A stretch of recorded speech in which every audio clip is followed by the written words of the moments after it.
So once you understand the shape of the marginal cost curve, then it's pretty easy to do the rest of the cost curves.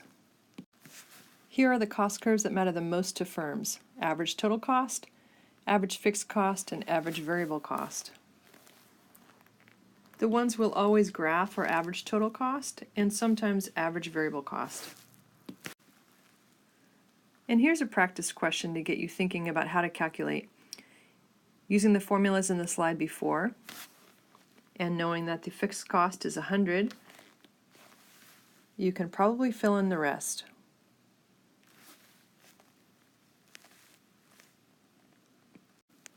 And here are the answers to that question. Here's another practice question. I'll give you a minute to think about it, and then I'll reveal the answer. And the answer is 100. How do we know? 100 per worker per week. That's the variable cost. The price of capital is $10 per unit. That's the one that's fixed. It does not move. 10 units of capital times $10 is 100, and that's going to be true all the way down. Here's another practice question. Again, a minute to think about it. Feel free to pause if you need it. And the answer is all of the above. So there's two levels of understanding here. One is to calculate and simply to draw from the calculations. And the other one is understanding why the curves are shaped the way they are. So you'll recognize that some firms, as they grow larger and produce more, will find that their fixed costs are spread over more and more output. This is called the spreading effect. And that will lead to a decline in average cost as quantity rises.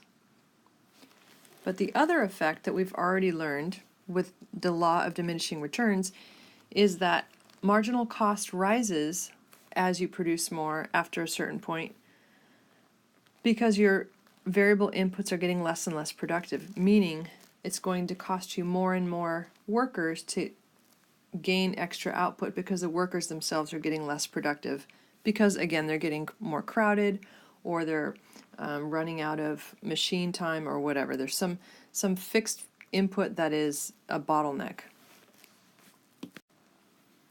Here's a data table if you'd like to practice the calculations.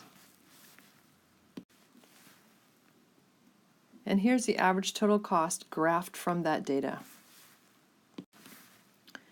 4 important things about cost curves to remember. Marginal cost is upward sloping because of the law of diminishing returns. Average variable cost is also upward sloping. In reality, it is driven by the marginal cost curve, and so it actually is average total cost.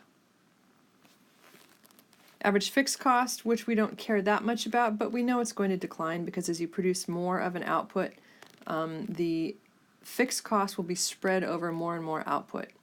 So fixed cost is some fixed number, obviously, and you're dividing it by higher and higher quantities. And finally, when you're drawing the marginal and average cost curves, you need to make sure the marginal cost curve intersects the average cost curves, both variable and total cost, at their lowest point.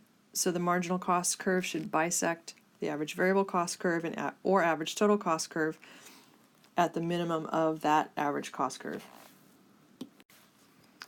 Here's how that looks.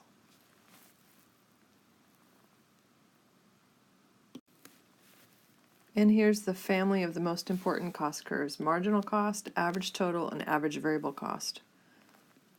Almost all firms exhibit this basic shape for their cost curves, and that matters because although all firms are different and the way that they will choose to price and maximize their profit is different, this part is fundamentally the same.